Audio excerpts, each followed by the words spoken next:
अब उन्होंने पूछा दोनों जने ने कि यहाँ पर भैया क्या होगा? यहाँ पर तमाशा होगा, नाच गाना होगा। ये अच्छा, अपने चले आएंगे।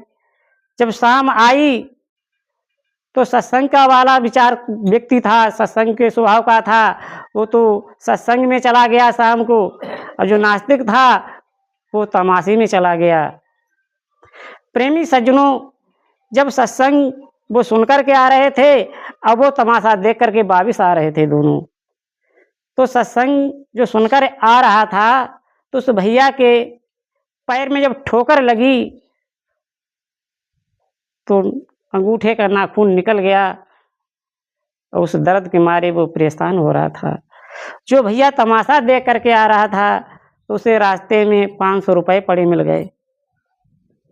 जब सुबह वे दोनों मिले तो जिसे पैसे पड़े मिले थे बोले, भैया क्या रहा है आपके पैर में, क्या हो गया? कह रहे भैया हम सत्संग सुनने गए थे तो रास्ते में ठोकर लगी, हमारा पैर का अंगूठा निकल गया। अरे भैया हम तो तमाशे में गए थे, हमें तो 500 रुपए पड़े मिले थे, अगर तुम मेरे साथ चलते तो आधे आधे हम तुमको भी दे देते। तो जो सत्संग वाला भाई था बड़ा दुखी हुआ, बड़ा परेशान हुआ। तब भगवान श्री हरि ने सोचा, अरे ऐसा तो अब हमारा कोई नाम भी नहीं लेगा। तब भगवान श्री हरि संत भेष में आ गए और उसी लड़के के पास पहुंचे जिसके पैर का अंगूठा निकल गया था नाखून का। तब उन्होंने कहा कि बेटा, महात्मा जी से कहा, महाराज जी हम तो जब सत्संग गए थे हमारा पैर का अंगूठा निकल गया, ठोकर लगी, और जो भाई हमारा साथी था उस गया तमाशे में तो उसे 500 रुपए पड़े मिले। कितने दुख की बात। तो महात्मा जी कहने लगे, भगवान श्री हरि, कि देखो भैया तुम्हारे इस पैर ने बड़े जुल्म किए थे, पर तुम सत्संग में जब गए थे आज के दिन पर तुम्हारा ये पैर ही टूटना था। जब सत्संग में गए थे तो नाखून पर ही चोट आई, अंगूठा ही निकला, और जो भाई तमाशे में गया था वो गलत संगत में पहुंच गया, उसे तो 50,000 रुपए मिलने को थे, मगर तमाशे में गया तो उसे पानी से मिले थे। प्रेमी सज्जनों, जब हम छाता लगाते हैं तो बरसात रुकने के लिए, मगर बूंदें फिर भी पैरों पर आ जाती हैं। कोई अपराध गुनाह हम करते हैं, सत्संग में जाते हैं, अच्छी जगह जाते हैं, तब कोई न कोई दिक्कत आ जाती है, तो ज़्यादा बड़ी आने को थी मगर थोड़ी ही आई। जयकारा बोलो श्री सद्गुरुदेव महाराज की। प्रेमी सज्जनों,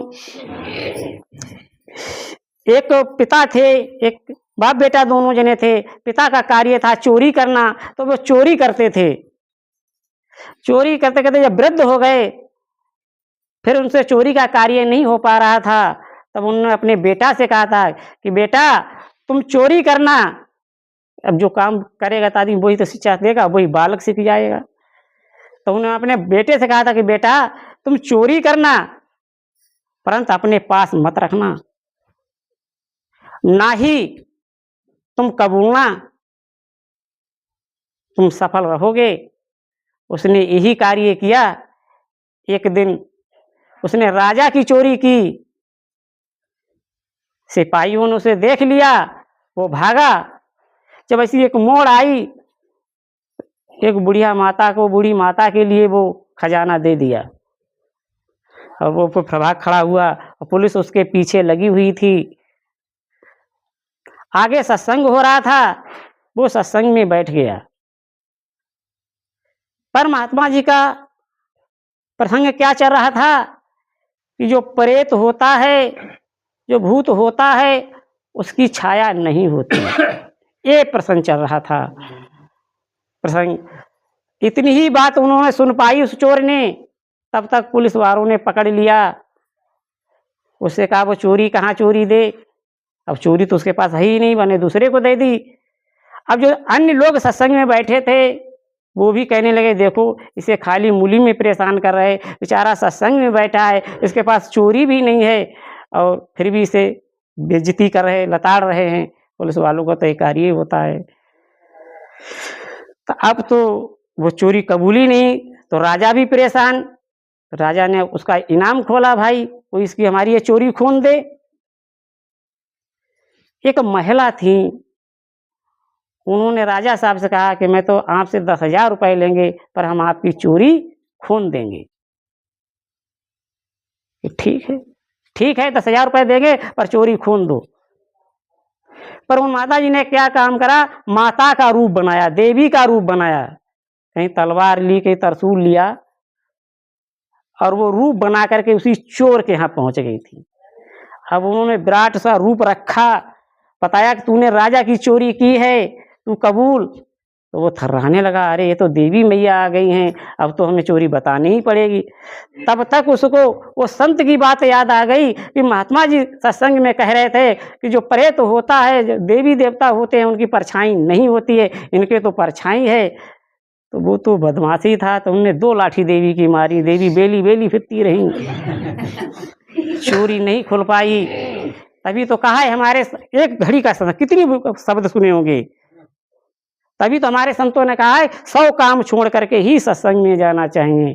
प्रेमी सज्जनों, ये हमारा और आपका बहुत बड़ा सौभाग्य है कि हमें हर पूर्णमासी को गुरु महाराज जी ने ऐसा मौका दिया है सत्संग सुनने के लिए। हम 30 दिन तक 29 दिन तक काम करें, मगर तीसरे दिन हम यहाँ सत्संग में आ जाएं। ये हमारा और आपका बहुत बड़ा सौभाग्य है। बिगड़े काम बनेंगे, ये हमारा अनुभव है। जरा सा ही आपको संकेत देते हैं क्या है। देखो, जब हम पूर्णमासी को सत्संग को आ रहे थे, जैसे कल को पूर्णमासी थी, आज शाम को बैठ लेते ट्रेन पर, तो हम बीमार हो गए। जब बीमार हो गए, हम लेट गए, हमें होश ही नहीं रहा था। एक लड़का आया, बदायूं जिला का था, दातागंज की तरफ का, बोला मुरारी, हमने कहा, आवाज बोले हल्के से कि हमारे पास एक गोली है, फायदा नहीं करेगी तो नुकसान भी नहीं करेगी, खा ले। उसकी हमने वो गोली खा ली, हमें होश आ गया, हम उठ बैठे। हमने टाइम देखा, 9 बज रहे थे, 10 बजे ट्रेन छूटती। तो हमने अब चलना चाहिए। हालांकि ठीक तो हो गया, मगर हालत फिर भी ठीक नहीं थी। और बाद में कोई त्योहार था ऐसा कि बहुत बड़ी भीड़ थी ट्रेन पर। तब हम गए थे, हमने टिकट लिया, वहां पर पहुंचे तो डिब्बे में जाने की जगह नहीं, इतनी भीड़ थी, पांव रखने की जगह नहीं थी, यहाँ तक बताई जाए। तो पता नहीं, ऐसी हमें चढ़े तो ऐसी रास्ता साफ मिल गई, हम अंदर चले गए। अब वहां खड़े एक बहन जी थी, तो वो सद के बैठ गए कि भैया ये तुम बैठ जाओ यहाँ पर। तो हम वहां पर बैठ गए।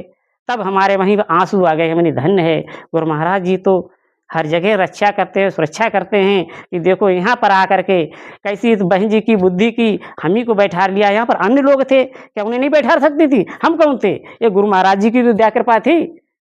प्रेमी सज्जनों, इसी प्रकार कहीं से आओ, सत्संग में आओगे तो गुरु महाराज जी अवश्य ही तुम्हारी मदद करेंगे। एक भैया गांव में कहने लगे, मुरारी गुरु जी ने चमत्कार तो दिखाया ही नहीं। हमने कही चमत्कार गुरु जी के बाजीगड़ी वाले थोड़ी है ना, कहीं आम दिखा दें, कहीं जामुन दिखा दें। हमने चमत्कार वो दिखाते नहीं, चमत्कारों का देखो। भगवान का चमत्कार तो भक्त जब कर्म करता है तभी तो देख पाता है, हैं? जब कर्म करोगे तब चमत्कार देखोगे। ये चमत्कार नहीं था जो मैं बैठा रहा था, पैर रखने की जगह नहीं थी वहां पर। सोचने और समझने की बात है। ये चमत्कार नहीं है तो क्या है? चमत्कार तो मदद बहुत जगह करी स्वामी जी ने। थोड़ी सी बात बता दे, हमारे गांव में झगड़ा हुआ था हमारा, तो लड़ाई तो हो गई, डर के मारे अब खाना खाना हमारा हराम हो गया, पेटी नहीं कहीं भरता था, भागे भागे घूम रहे थे। जब पूर्णमासी को आश्रम पर आ गए थे तो पता है हमें मालूम कैसे दान गुरुजी करते लेते हैं, कैसे हम भी दान करवाते हैं साथ में रह करके गुरुजी के। तब हम भोजन पा रहे थे तो पता नहीं कहाँ से पूरी रख देते थे, खाते खाते हमने, अब छोड़ते भी हिम्मत नहीं पड़े, प्रसाद है गुरु महाराज जी का, कैसे से छोड़ा जाए।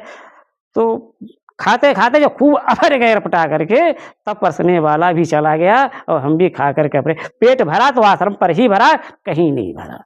जयकारा बोलो श्री सद्गुरुदेव महाराज की जय। ये चमत्कार नहीं क्या है? सत्संग में हम कहीं बैठ, दुख था इतना बड़ा, सत्संग में हम बैठते गुरु महाराज जी के तो सारे दुख हम भूल जाते थे, सुख चैन से बैठते, शांति मिलती थी गुरु महाराज जी के सत्संग में ही मिलती थी, कहीं शांति नहीं मिली। चाहे तीर्थ में चले जाओ, कहीं मंदिर में चले जाओ, शांति नहीं मिली। मिली तो गुरु दरबार में ही शांति मिली।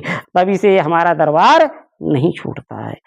आज भी भाई के हमारे चोट लगी थी 2 दिन पहले, तो हम घर पर आए थे फिलहाल, तो हम वहाँ से फिर सीधे यहाँ चले आए। हम उसे छोड़ करके आए थे, हमने कि दिखाओ भराओ और हम आ जाएंगे 2-1 दिन में। तो ठीक है, फिलहाल गुरु महाराज जी की दया दृष्टि रही, ठीक है। 2 मंजिल पर से छत से गिर गया था। जयकारा बोले श्री सतगुरुदेव महाराज की, बोलो सच्चिदानंद भगवान की।